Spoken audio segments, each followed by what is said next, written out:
After weeks of being savaged by the opposition and manufacturing industries campaign and the unions lately against its plans to introduce a carbon tax next year, the federal government got on the PR front foot this week, promising not only will the impact be minor, but millions will be financially better off. Climate Change Minister Greg Combet used a National Press Club speech to put a bit more flesh on the policy's bones, but it's still mostly skeleton. I spoke to Greg Combet at his Newcastle electorate office at the end of a busy week selling the tax. Well, Greg Combet, in your National Press Club speech this week, you said that the cost to the steel industry of the carbon tax would be $2.60 per tonne. Now, that's based on the CPRS principle of 94.5% assistance and the same definition of what constitutes a core pollution-intensive activity.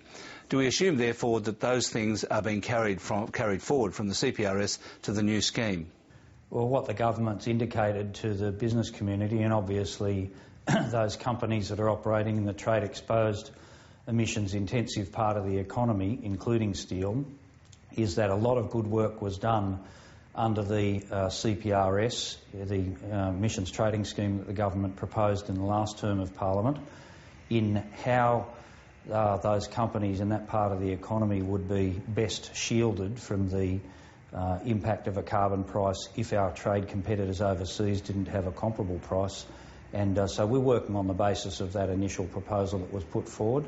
Well, I'm not sure they all think it's good work. I mean, it's not just the 5.5% of permits that they have to buy, but also the definition they say is too narrow. And BlueScope says that there's 1.5 million tonnes of emissions that they have